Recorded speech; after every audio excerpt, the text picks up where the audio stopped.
Hi, I'm Tom, and I'm from cellphonetrek.com, and today I have the Samsung Epic 4G for the Sprint Now network compared against the HTC Desire for the US Cellular network. It's going to be a side-by-side physical comparison and general overview of the operation of both phones. So let's just get right into it. Here's the Sprint Epic 4G on the left-hand side. It's this one. And on the right-hand side, we have the HTC Desire. HTC Desire is actually very similar to another phone that I actually have over here as well. Introducing the Nexus One. Anyways, Nexus One, as you can tell, they're both very similar phones, but they're a little different in just some physical characteristics and the fact that the Nexus One has Android 2.2 and the HTC Desire is running Android 2.1, as is the Sprint Epic. But Nexus One, you hold your turn. I just wanted to show everybody how similar they are. So you go away. All right, you went away. All right, physical comparisons. We have a 3.7-inch capacitive touchscreen versus a 4-inch Super AMOLED, super bright display touchscreen. You have an optical trackpad, as with the Epic here. Hold on. As with the Epic, you do not. You have no optical trackpad. You just have yourself a standard touchscreen, and to peruse all the different screens, you have to go ahead and use this.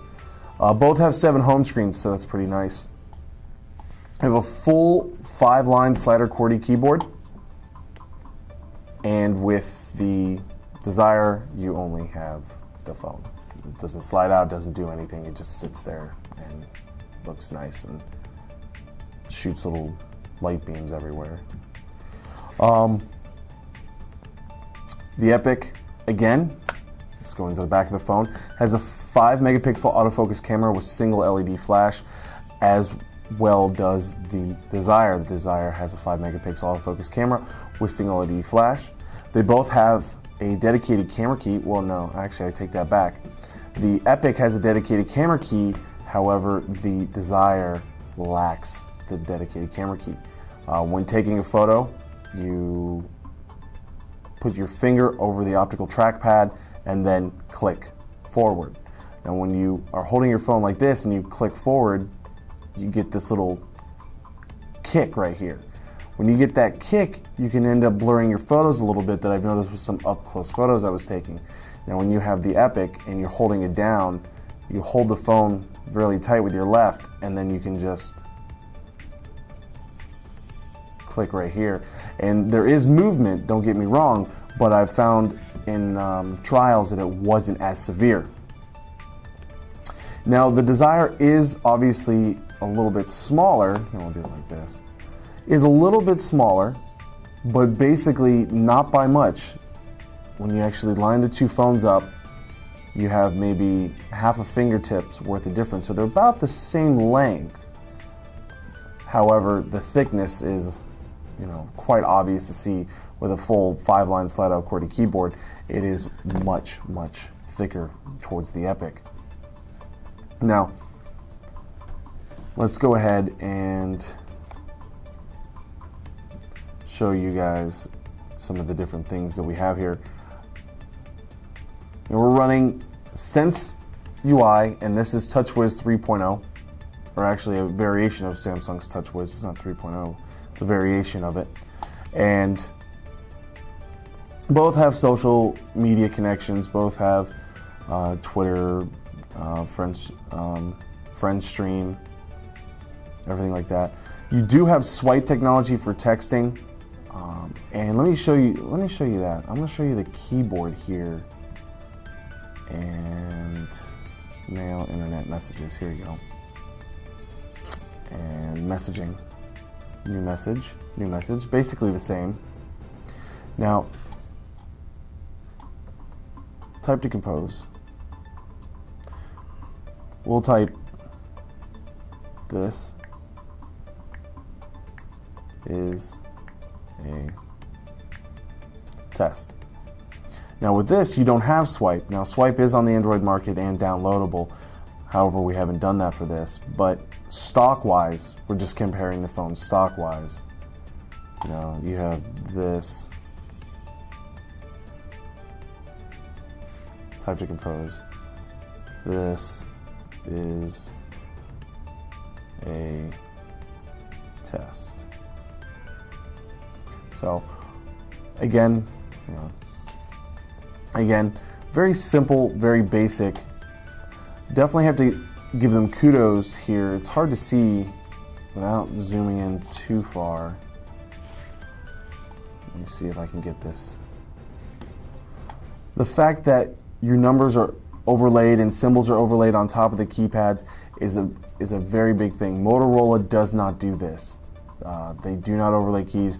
You always end up having to come into a sub-menu to get into your symbols, to get into your numbers, and it just slows down texting in general. So definitely both phones get an A+ in that. Let's get back out of there for me, thank you. Now you do have a forward-facing camera.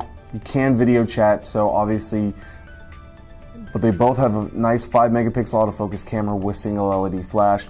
So hardware-wise, they're exactly the same, but with the Vibrant and its HD quality pictures and HD video capture ability, the Epic is going to win. Now the Epic also has a forward-facing camera. Now it's only a VGA quality camera, 0.3 megapixels. It still beats out the Desire's 0 forward-facing camera, so that's always nice. So what have we learned about the two different phones? Both run Android 2.1. Both have the Android market and their 70,000 apps at their disposal. The Epic is a heavier, thicker, longer, slider, full-line 5-line QWERTY keyboard. So that's something to consider. Now, if you want something not as thick and in-depth as that, and you want something a little lighter in your pocket, going with US Cellular's HTC Desire might be more for you. Now, it is a hefty, thick device, but in a good way to where it feels, if you're to drop it, you're not going to have an issue with it. And it is a smaller screen, but only by 0.3 inches, which isn't that bad. 3.7 versus 4-inch, but you're going to probably experience a battery issue with the 4-inch capacitive Super AMOLED screen, which has that nifty anti-glare technology and the battery saving technology to where when anything's black, it's not utilizing any power to expose that blackness. So overall, I'd have to give it to the Epic as a better phone. Both of them run CDMA networks. Also, the fact that the Epic is a 4G phone, faster data connectivity. It can tether up to 5 devices wirelessly as well, so it can be used as a Wi-Fi hotspot. So, I mean, it really just blows the Desire away. But again, the Desire has its good points with a thinner, smaller, sleeker design, not as convoluted. So it's definitely something that you might want to look into. My name is Tom with cellphonetrek.com. Go to cellphonetrek.com daily for all your latest cell phone news and reviews. You can look us up on Facebook and Twitter. Facebook and Twitter, Cellphone Trek, T-R-E-K, and friend us, follow us, tweet us. We'd be more than happy to talk to you. Again, thanks for watching this video, and I hope you have yourself a great day.